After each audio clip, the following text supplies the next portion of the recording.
Hello friends, नमस्कार। आज हम लोग एक पॉइजनिंग का डिस्कशन करने वाले हैं जो कैटल एंड बफलो और शीप एंड गोट में भी बड़ा ही कॉमन है, जिसे साइनाइड पॉइजनिंग कहते हैं। जो चरी खाने से या ज्वार के खाने से होता है, यानी कि ज्वार में या ज्वार ग्रुप के जो फोडर्स होते हैं उनमें कौन सा जहर रहता है उसे हाइड्रोजन साइनाइड कहते हैं या HCN कहा जाता है। तो उसकी पॉइजनिंग के क्या लक्षण हैं, किस तरह से आप पहचानेंगे और किस तरह से उसका बेहतर और जल्दी ट्रीटमेंट अप्रोच लिया जा सकता है, इस बात की चर्चा हम लोग डिटेल में इस वीडियो के माध्यम से करने वाले हैं। HCN पॉइजनिंग अगर एनिमल्स में बात की जाए तो मेनली ये चरी के खाने से यानी कि ज्वार के खाने से होता है, या उसी ग्रुप का सूडान ग्रास जो होता है उसे जिसे स्वीट ज्वार कहते हैं उसके खिलाने से होता है। और या कभी कभार दूसरे प्लांट जिनमें HCN एक्युमुलेट होता है, खास करके अलसी की खल हो जिसे हम लोग बिहार में तीसी कहते हैं, या अलसी का मील हो, लिनसीड जिसे कहा जाता है, उसके भी ज़्यादा मात्रा में खाने से कभी कभार आपको HCN पॉइजनिंग के केसेस मिल सकते हैं। तो कब होना है ये आपको जान लेना चाहिए। आखिर क्या हर ज्वार में ये पॉइजन रहता ही रहता है, ये पॉइजन कब बनता है? तो मैं आपको बता दूं कि ये जो पॉइजनिंग है ज्वार के एक स्पेसिफिक स्टेज को खाने से होता है। खास करके वैसे ज्वार जिनकी पहली बार कटाई हो गई है और दूसरे बार ग्रोथ हो रहा हो और बड़ी तेज़ी के साथ से ग्रोथ हुआ हो, तो उस ज्वार को खिलाने से ये समस्या आ सकती है। या वैसा ज्वार जिसमें जहाँ सूखा पड़ा है और शुरुआत में उसकी ग्रोथ नहीं हो रही थी और एकाएक बारिश हुई है और फिर से एकदम तेज़ी के साथ उसका ग्रोथ होता है, तो उस समय में ये जहर जो है उसके प्लांट में बहुत ज़्यादा मात्रा में बनता है और HCN का कंटेंट जो होता है बहुत ज़्यादा होता है और वहाँ पे फिर उस ज्वार को खिलाने से उसकी पॉइजनिंग होने की संभावना रहती है। इसी तरह से प्री ब्लूम जो होता है, यानी कि फूल आने से पहले, उसमें फूल लगने से, फली लगने से पहले का जो ज्वार होता है उसमें भी इसकी मात्रा बहुत ज़्यादा होती है। जो ज्वार है उसके स्टेज पे डिपेंड करता है। तो इसीलिए कहा भी जाता है कि ज्वार की हाइट इम्पॉर्टेंट है। ज्वार को एटलीस्ट 75 cm का हो जाने के बाद उसको खिलाने से HCN पॉइजनिंग होने की संभावना कम रहती है, यानी कि 75 cm से कम की चरी नहीं खिलानी चाहिए। हालांकि उसके बाद भी संभावनाएं हैं, लेकिन यहाँ पे उसकी संभावना कम हो जाती है। यानी कि जो ज्वार जो है जो बड़ा हो जाता है या पक जाता है उस समय आप खिलाएंगे तो उसमें HCN कंटेंट कम रहता है या उससे HCN रिलीज फास्ट नहीं होता है, तो वहाँ पे उस एनिमल को बड़े आराम से खिलाया जा सकता है। लेकिन अगर आपने चरी खिला दी है जो कि बहुत ही हरी थी, कच्ची थी और उसमें HCN कंटेंट ज़्यादा था, तो उसके लक्षण क्या आएंगे ये आपको जान लेना चाहिए। HCN जो है साइनाइड बहुत ही पोटेंट पॉइजन होता है और चरी खाने के 15 से 20 मिनट के बाद या आधे घंटे के अंदर आपको सिम्टम देखने को मिल सकता है, अगर पर एक्यूट केस है जहाँ जिसमें HCN बहुत ज़्यादा है। तो पर एक्यूट सिम्टम में अगर आप देखेंगे तो एकाएक मसल में कंट्रैक्शन होता है, फेसिकुलेशन होता है, मसल जो है ट्विच करने लग जाती है, जानवर गिरता है, गुमसा होता है, फिर ओपिस्थोटोनस होता है, अपने गर्दन को पीछे ले जाता है और उसकी क्लोनिक कन्वल्सन आते हैं, मृगी के दौरे आते हैं और वहाँ पे एनिमल जो है कोलैप्स हो जाता है। तो ये पर एक्यूट केस होता है। इसमें से सिर्फ 3 से 5 मिनट के अंदर जानवर की मौत हो जाती है।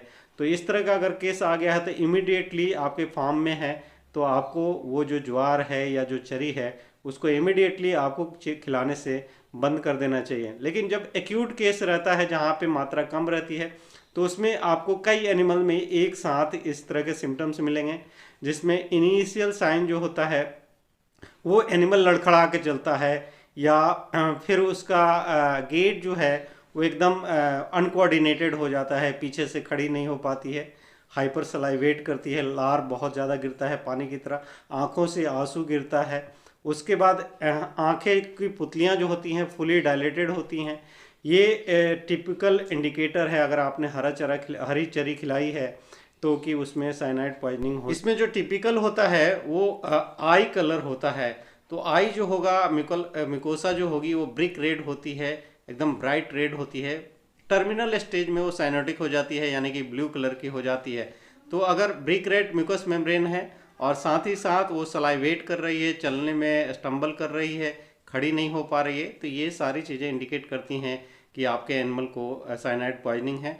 लास्ट स्टेज में उसको सांस लेने में दिक्कत होने लगती है, ऑक्सीजनेशन नहीं रहता है। होता भी यही है कि ये जो HCN है ये टिश्यू लेवल पे ऑक्सीजन को सप्लाई को या ट्रांसपोर्ट को चेक कर देता है। एक्चुअली जो HCN होता है साइटोक्रोम C ऑक्सीडेज एंजाइम की एक्टिविटी को इनहिबिट करता है। जो माइटोकॉन्ड्रियल ट्रांसपोर्ट जहाँ होता है वहाँ पे ऑक्सीजन का ट्रांसपोर्ट नहीं होता है, तो ऑक्सीजन ब्लड में रहता है फिर भी सेल को यूटिलाइज नहीं होता है, टिश्यू को यूटिलाइज नहीं होता है। तो वहाँ पे हाइपोक्सिया होती है टिश्यू लेवल पे, जिसे हिस्टोटॉक्सिक हाइपोक्सिया या एनॉक्सिया कहते हैं। और एनॉक्सिया होने के बाद वैसे सेल्स जो एरोबिक ऑक्सीजनेशन पे टोटली डिपेंडेंट रहते हैं उनमें सबसे पहले इफेक्ट का आता है। खास करके जो ब्रेन सेल्स हैं या जो हार्ट के सेल हैं वो सबसे पहले इम्पेयर्ड होते हैं, उनका ऑक्सीजनेशन कम होता है और उनको ऑक्सीजन सप्लाई कम होती है और उनकी डेथ होनी शुरू हो जाती है। तो न्यूरोलॉजिकल सिम्टम्स आते हैं, कार्डियक कोलैप्स होता है, हार्ट अटैक आता है और जानवर की मौत हो जाती है। तो इस तरह के अगर आपको लक्षण आते हैं तो आपको वहाँ पे HCN पॉइजनिंग सस्पेक्ट करना चाहिए। और अगर हिस्ट्री में है कि उसने चरी खाया है, सुदान ग्रास खाया है या अलसी खाया है, तो वहाँ पे आप सस्पेक्ट कर सकते हैं कि इसमें चरी में HCN बहुत ज़्यादा मात्रा में है। मात्रा की अगर बात करें तो टिपिकली इसमें अगर 2 mg पर 100 ग्राम से ज़्यादा HCN रहता है तो वो टॉक्सिक प्लांट माना जाता है। एक चीज़ और आपको ध्यान देना चाहिए कि जब HCN पॉइजनिंग एनिमल में रहती है तो उसकी सांसों से जो स्मेल आता है वो बिटर ऑयलमेंट का होता है। तो बिटर ऑयलमेंट, बाकी एस्टेग्रीगेट, आंखों से आंसू आना, साथ साथ सलाइवेशन होना। एक चीज़ और आपको ध्यान देना चाहिए कि इसमें यूरिन आउटपुट बढ़ जाता है, तो बार बार यूरिन करती है, बहुत ज़्यादा मात्रा में यूरिन करती है। तो ये सारे लक्षण अगर आपको मिलते हैं और उसका म्यूकस मेम्ब्रेन अगर ब्राइट रेड है, टेम्परेचर नॉर्मल है, सांस लेने में दिक्कत हो रही है, तो आपको वहाँ पे चरी में रहने वाले पॉइजन HCN पॉइजनिंग के लिए सस्पेक्ट करना चाहिए। आइए कुछ केस देखते हैं, देखिए टिपिकली कि ये किस तरह से इनमें सिम्टम्स आ रहे हैं जो मैं कह रहा था, और फिर हम देखेंगे कि इसका ट्रीटमेंट क्या कर सकते हैं। यह केस मुझे अफ़गानिस्तान से एक ऑर्गेनाइज्ड डेयरी फार्म के फार्मर ने शेयर किया था और मेरे ओपिनियन के लिए पूछा था। उनका कहना था कि जो गायें हैं वो खड़ी नहीं हो पा रही हैं और सलाइवेट कर रही हैं और 2-3 गायें मर चुकी हैं और वो रेबीज़ के लिए इसे सस्पेक्ट कर रहे थे। लेकिन यहाँ पे आप देख सकते हैं कि इसको टर्मिनल स्टेज में है और सांस बिल्कुल डिफ़िकल्टी के साथ ले रही है। मैंने उन्हें बताया कि ये रेबीज़ नहीं है, क्योंकि रेबीज़ एक साथ कई जानवरों को नहीं होता है। लेकिन ये यहाँ भी आप देख सकते हैं कि इसकी आंखें जो है फुली डायलेटेड है, सलाइवेट कर रही है और उसमें फ्रोद है, इस तरह का फ्रोद है जैसे वो सांस लेने से दिक्कत हो रही होगी। तो फिर उन्होंने अपने फीड का एनालिसिस कराया और उन्होंने पाया कि उनके फीड में जो HCN है बहुत हाई लेवल में है और अल्टीमेटली ये केस जो है वो साइनाइड पॉइजनिंग के लिए, HCN पॉइजनिंग के लिए सस्पेक्ट किया गया। हालांकि वो उनका कहना था कि हम सिर्फ इसमें साइलेज खिलाते हैं, साइलेज में HCN कंटेंट लगभग 50% कम हो जाता है, फिर भी इसमें उनको HCN मिला था। दूसरी फीड जो दे रहे थे उसमें HCN लेवल बहुत ज़्यादा था। ये टिपिकल केस HCN पॉइजनिंग का था। देख सकते हैं आप यहाँ की जब इस एनिमल को खड़ा कर रहे हैं तो कितने डिफ़िकल्टी के साथ ये खड़ा हो पा रही है और खड़ा होके ऐसे चल रही है जैसे अष्टगरी है और इसका गेट बिल्कुल प्रॉपर नहीं है, सलाइवेट कर रही है और आंखें ग्लो कर रही है, यानी कि प्यूपिल जो है वो फुल्ली डायलेटेड है। फिर इस केस को उन्होंने एक्यूट HCN पॉइजनिंग के लिए सस्पेक्ट किया गया और कंफर्म भी किया गया और फिर इसका इलाज उन्होंने अकॉर्डिंगली किया। फिर जाके उनके फार्म में ये प्रॉब्लम जो था वो इमीडिएटली चेकआउट हुआ, क्योंकि उनका सारा का सारा फीड हमने सजेस्ट किया कि उसको बंद कर दीजिए और नए फीड दीजिए और HCN पॉइजनिंग के लिए ट्रीटमेंट उन्होंने स्टार्ट किया। ये जो केस आप देख रहे हैं ये महाराष्ट्र से मुझे शेयर किया गया था और यहाँ भी यही हिस्ट्री थी कि इस डेयरी फार्म जो बफलो की है इसमें टिपिकली जो एनिमल है एक इसका टेम्परेचर डाउन हो जाता है और 2-3 एनिमल मर चुके थे और उनको हाइपर सलाइवेशन होता था और उसके बाद वो खड़े होने में असमर्थ थे और उसके बाद सांस लेने में दिक्कत होती थी और उनकी मौत हो जाती थी। तो इनको भी हमने सजेस्ट किया कि ये जो केस है ये एससीएन का है, और उनका कहना भी था कि उन्होंने चेरी खिलाई।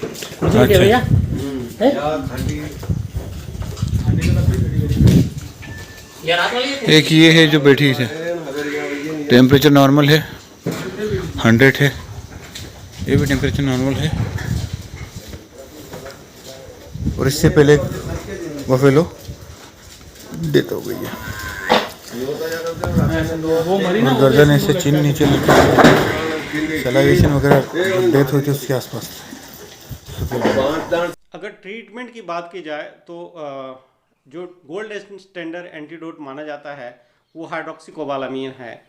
हाइड्रोक्सीकोबालामीन एक्चुअली डायरेक्टली एचसीएन से कंबाइन करता है और उसको न्यूट्रलाइज कर देता है, उसके कंटेंट को डाउन करता है, उसका एंटीडोट माना जाता है। तो हाइड्रोक्सीकोबालामीन आप इंट्रावेनस रूट से देना होता है। एक्चुअली हाइड्रोक्सीकोबालामीन का जो डोज होता है वो काफ़ी हाई होता है, ये 70 mg पर केजी बॉडी वेट के हिसाब से देना होता है, जबकि मार्केट में जो अवेलेबल होता है वो mcg में रहता है, यानी कि mg को आपको mcg में कन्वर्ट करना पड़ेगा।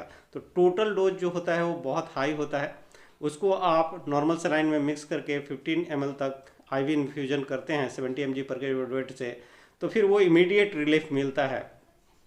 इसके साथ साथ आप जो एचसीएन पॉइजनिंग को न्यूट्रलाइज करने वाले दूसरी चीज़ें हैं उनका भी इस्तेमाल कर सकते हैं। अगर आपने कंफर्म कर लिया है कि यहाँ पे एचसीएन पॉइजनिंग है, तो पहला जो है आपको मिथहेमोग्लोबिन बनाना होता है, उसके लिए सोडियम नाइट्राइट का इस्तेमाल करना होता है। सोडियम नाइट्राइट आप 10% सोल्यूशन बनाएंगे, कहने का मतलब 10 ग्राम 100 ml नॉर्मल सलाइन या डिस्टिल वाटर में डाल करके आप उसको एक बड़े केटल को 20 mg पर केजी बॉडी वेट के हिसाब से दे सकते हैं, या आप टोटल डोज 10 ग्राम 100 ml में डिजॉल्व करके इंट्रावेनसली 3 से 4 मिनट में इन्फ्यूज़ करेंगे। उसके इमीडिएटली बाद आपको सोडियम थायोसल्फेट देना होता है।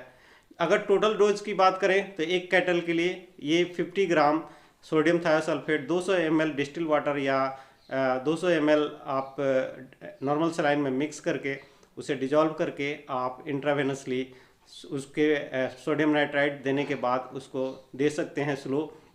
तो ये टोटली न्यूट्रलाइज कर देता है।